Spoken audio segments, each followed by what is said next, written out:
the reshuffle yesterday, what are your takeouts from the changes?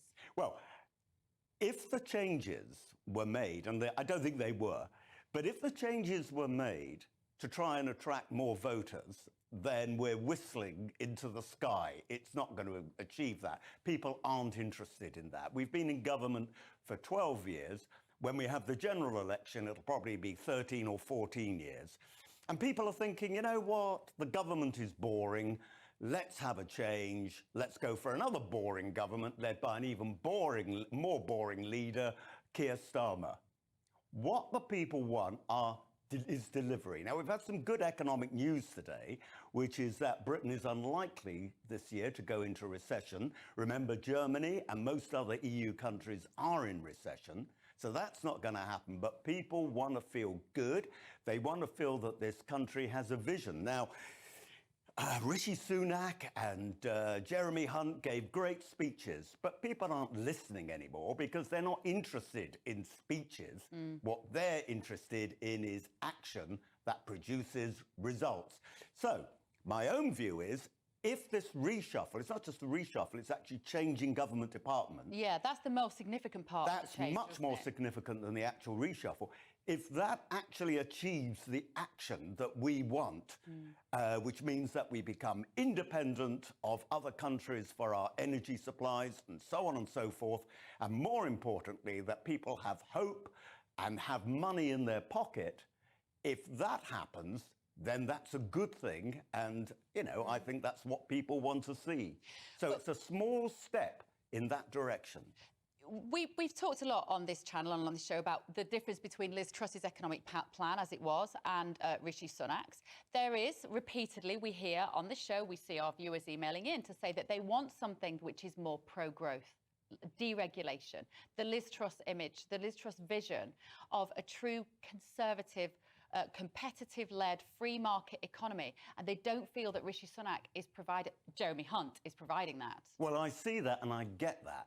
And what I've said to Jeremy Hunt is, look, one of the problems I think in all parliaments, and particularly in this parliament, is that you get swings and never get any happy medium. What I mean by that is that Liz Truss on the pendulum was way over here. And I fear that Jeremy Hunt's going to go way over there. Now, there is actually a happy medium. The growth agenda is important. And in fact, Rishi talked about it. But again, it's no good talking about it. He's got to deliver.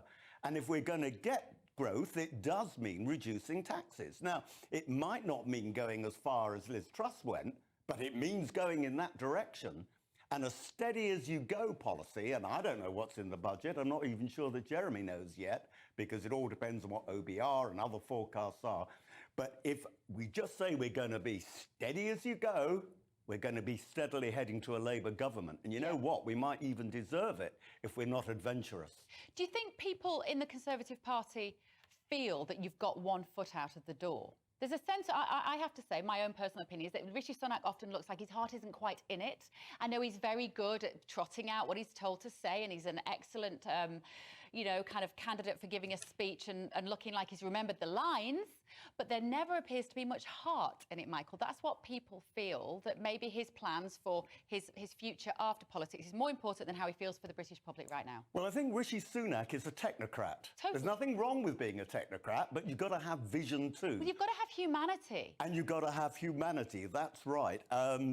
You know, I know that one friend of mine who is very, very senior in the Conservative Party finds it very difficult to make contact with Rishi Sunak. And I remember Boris Johnson, when he was Prime Minister, telling me, Michael, he shouldn't feel so bad about it. I live next door to him at number 10 and he won't return my phone calls either. You know, Rishi... Remote. He feels remote to his politicians and his public?